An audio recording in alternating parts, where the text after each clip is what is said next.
Now we're going to run through the Major Arcana. Of course, we've already talked about 10 of the cards, so we're already almost halfway there. The Major Arcana are also referred to as the Trumps Major.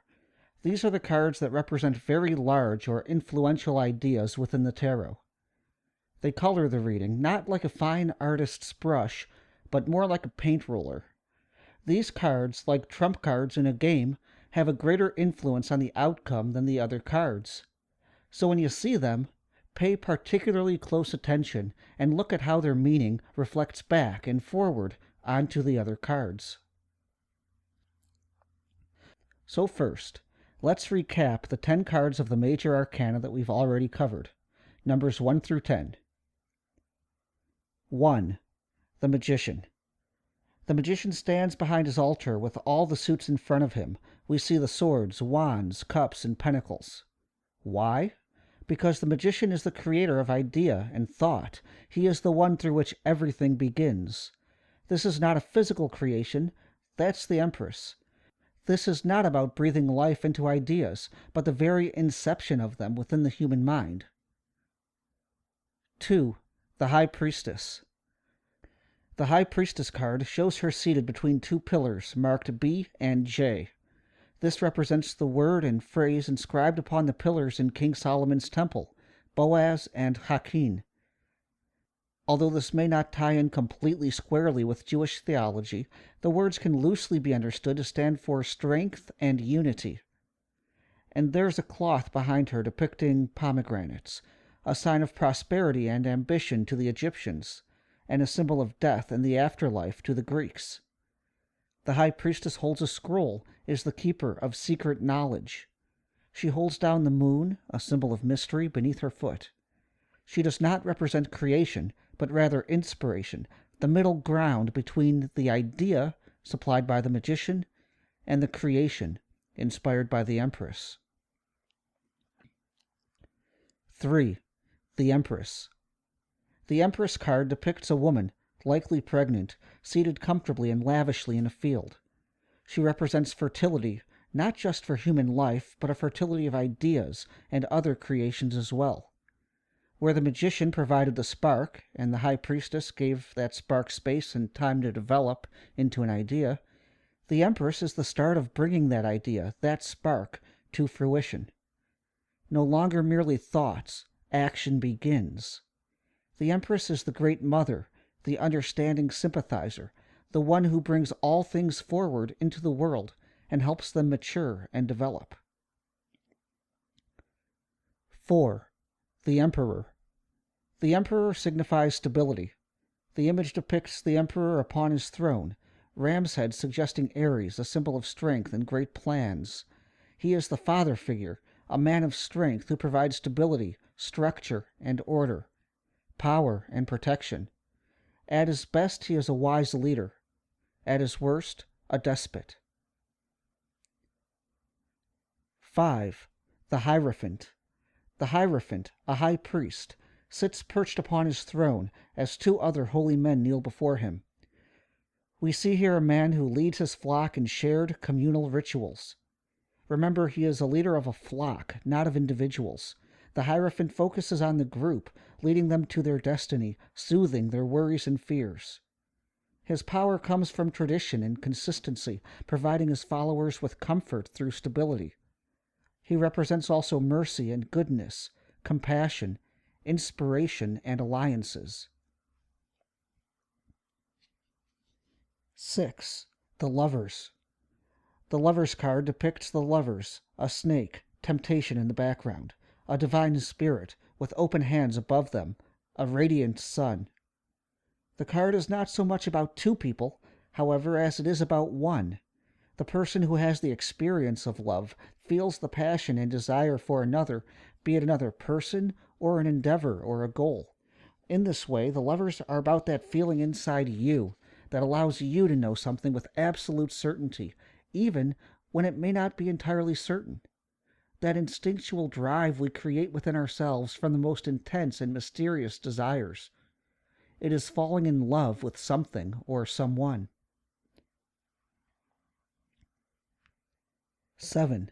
The Chariot.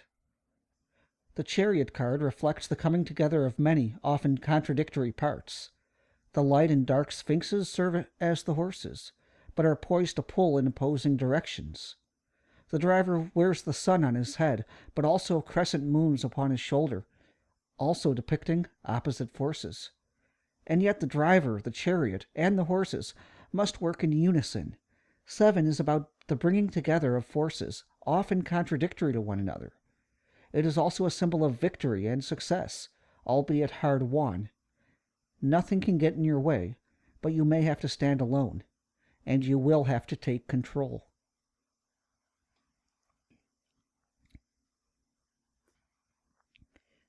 Eight, the Strength card. The Strength card shows a maiden taming a lion, not with physical strength, but with strength of character, intuitive intelligence, understanding, and will.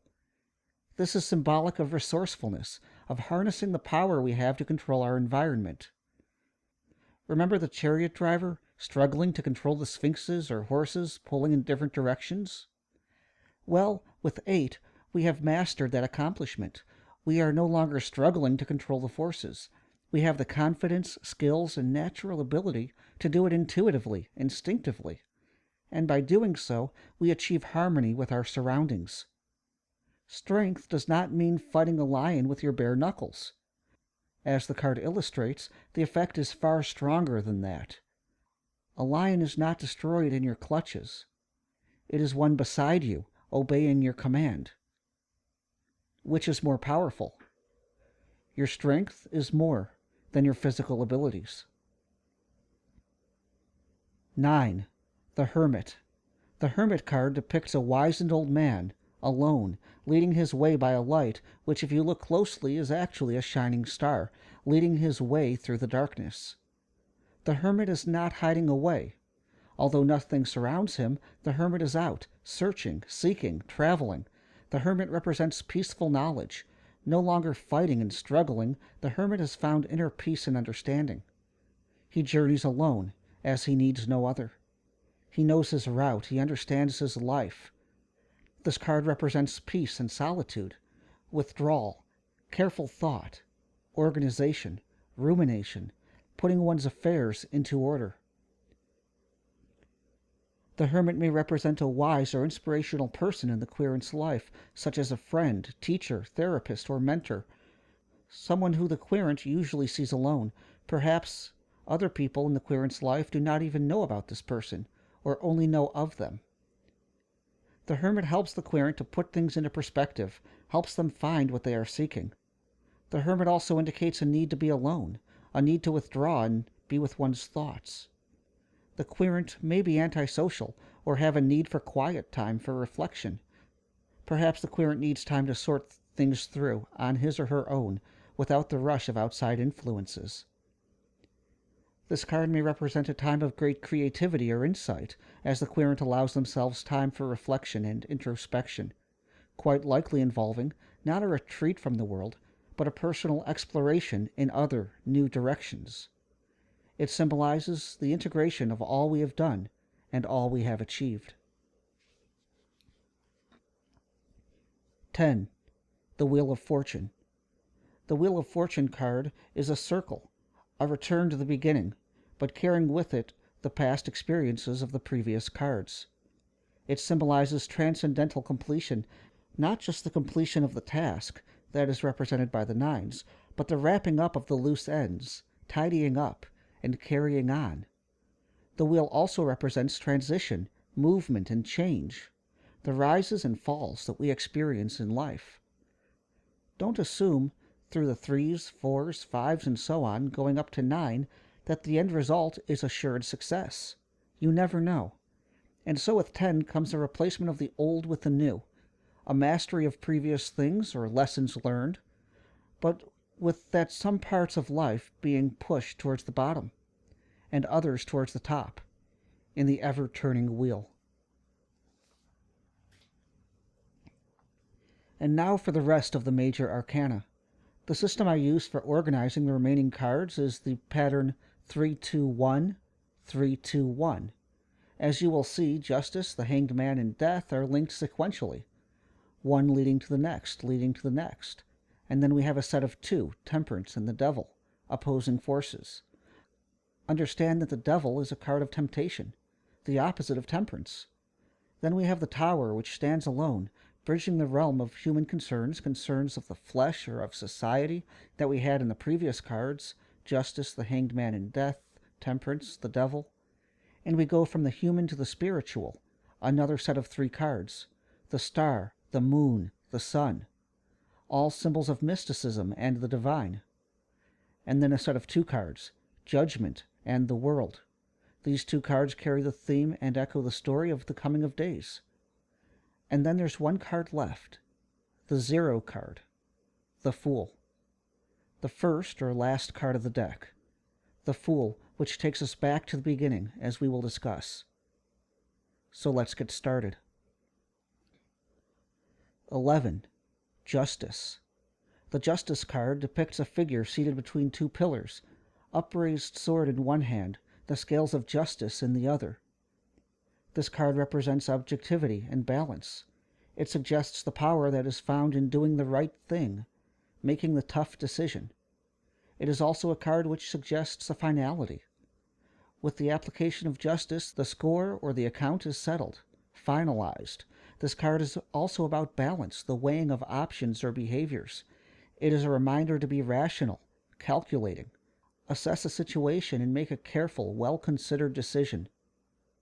This card could also be literal, suggesting a court proceeding, a conflict, or involvement of authority in resolving a dispute. 12. The Hanged Man. The Hanged Man card depicts a man suspended by his legs, upside down from a tree. His leg is bent, his face is peaceful. There is no indication of suffering. A corona, or a light, is around his head, indicating wisdom or understanding. Traditionally, the Hanged Man was a card of punishment or suffering. However, it has become understood to mean much more. The Hanged Man indicates a change of perspective, feeling in suspension, swaying between different possibilities, an inability to make a decision, or perhaps being physically or mentally unable to resolve a situation on one's own. The Hanged Man is trapped, but is not in agony. He endures his predicament. Being hung inverted by 1 foot was a traditional punishment for traitors. In that sense, what the Hanged Man sees as right is upside down to the others who have passed judgment upon him. The Hanged Man is suspended between possibilities. It is a time of internal focus, introspection, self-discovery. In his predicament, he cannot help but keep his attention focused inward. This is a time of struggle, one that must be endured, with no clear end in sight. 13. Death. The Death card depicts a skeleton in dark armor, a grim reaper, upon horseback. Before him, a priest offers prayers. A man lays dead. A young child looks on with curiosity as an older child turns away in fear or disgust. We see the range of emotions, some of the many different roles that people play in the face of death. In the reaper's hand is a black flag. In other decks, he carries a scythe. This card may represent an actual physical death. However, it is also a symbol of change, part of the cycle of death and rebirth. So in this sense, the Death card can symbolize the end of a chapter of the querent's life. The querent can be reassured and advised to be ready to move on to a new chapter in his or her life. Note also the different reactions to the death figure that are depicted. The Death card also reminds the querent to consider how they will handle circumstances in their life. Will they greet them with open arms, turn away, or sit there motionless and confused, unable to move? The death foretold in the cards, whatever it may be, may very well not be as important as the way in which the querent responds to it.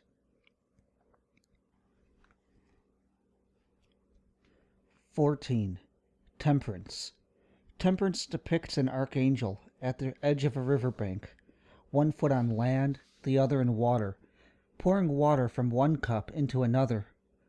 The Temperance card is about balance, equilibrium.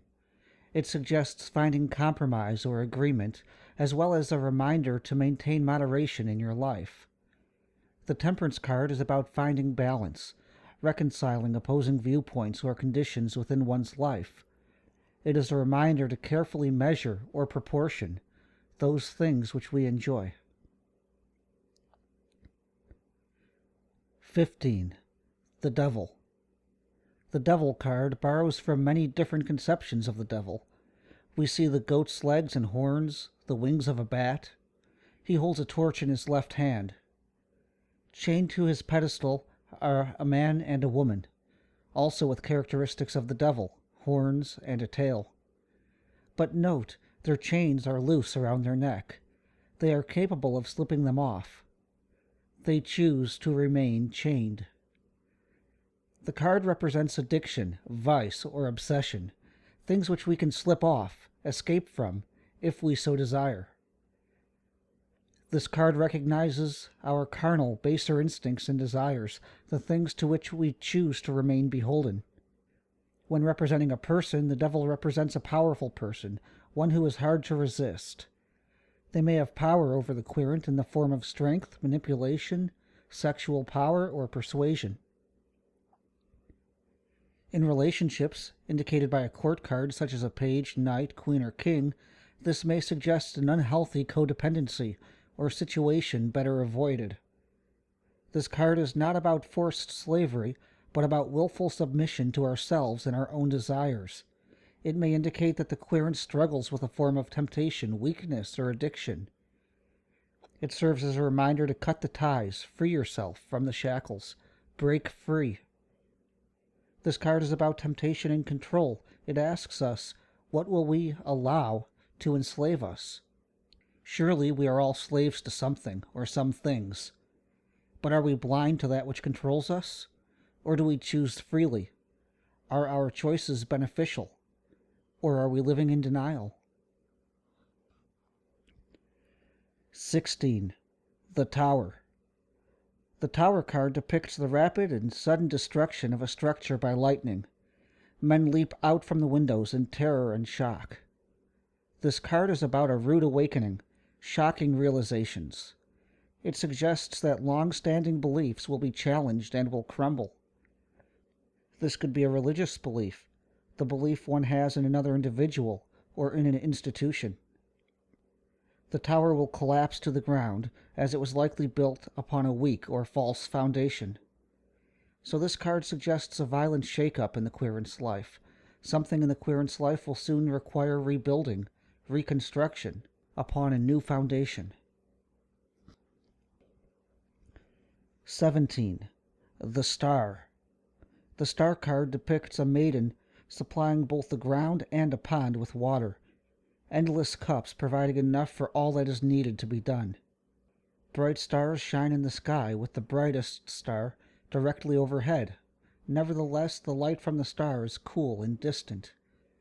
The star represents guidance, illumination, a path. It suggests a great source of nourishment or support that is available to or from the querent. However, in terms of our goals and desires, like the stars, perhaps our goal, objective, or interest is very far off. Just as the water provided to the plants will not yield fruit for a very long time, just as a pond filled from a vessel of water will not be full for a very long time, the star card also suggests a period of waiting, the need for great patience. In the end, perhaps the patience will be more than the querent can or should bear.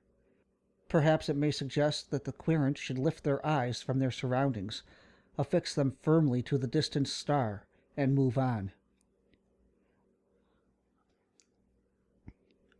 18. The Moon. The moon depicts two wolves howling at a full moon with a crescent moon inside. The moon shines a path of light across the ground. A crustacean crawls up from a riverbank. The moon is recognized for its ability to light the way at night. The landmass is covered with strange and dangerous creatures. This suggests a land of danger, mystery, or a time of confusion, where things are obscured or difficult to see. This may be a time of an emotional or mental trial, when the querent may not think clearly, may make questionable decisions, as though inspired by the lunacy of the full moon. This card also speaks to the darker side of creativity. Like tormented artists finding inspiration from very dark places within themselves, the result from these times can be surprising and even scary. This card also suggests a sort of netherworld, a dreamlike or nightmarish condition where one's intuition and subconscious play a larger part in influencing one's decisions and actions. 19. The Sun. The Sun card depicts a small child riding a horse, clearly at play.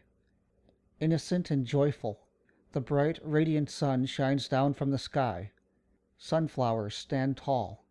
The boy is in a safe place, within a walled garden.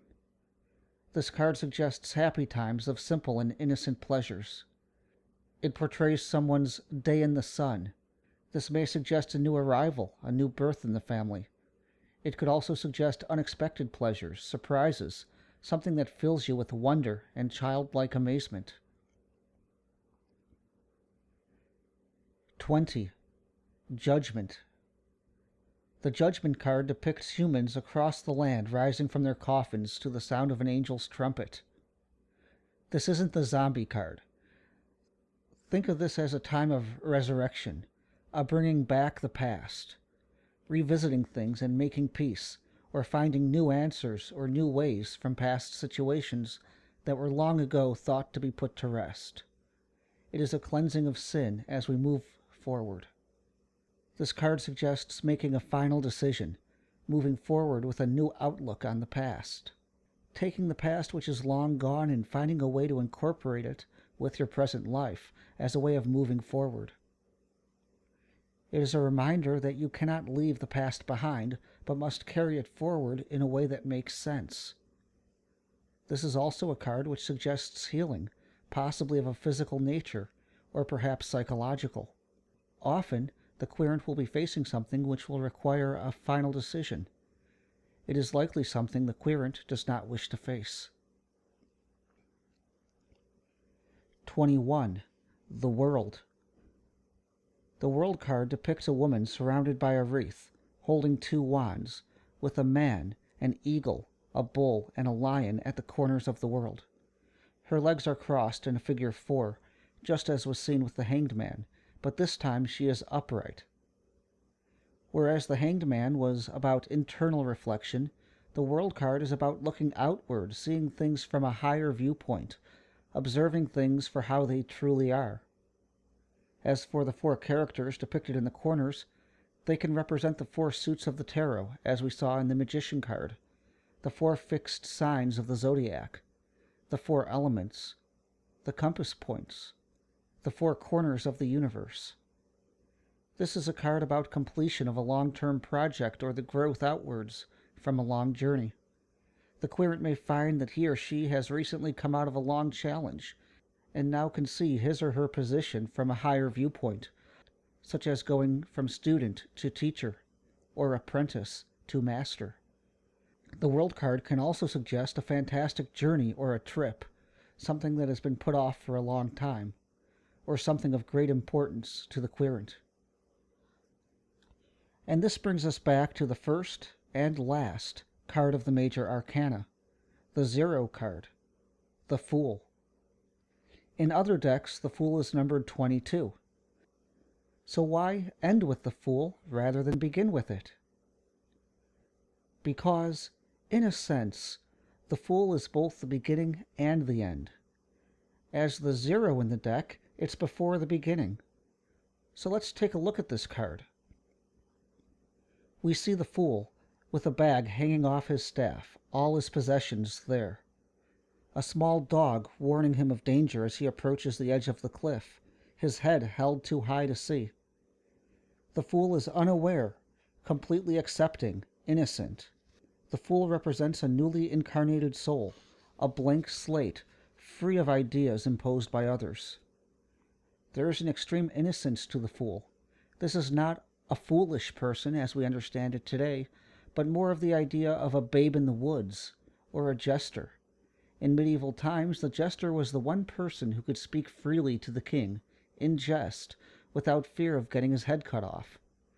The Fool does not have the self-interest to be a threat, He has only the natural curiosity and the willingness to be open to ideas and viewpoints. The Fool is the card of infinite possibilities, filled with visions, questions, wonder, and excitement.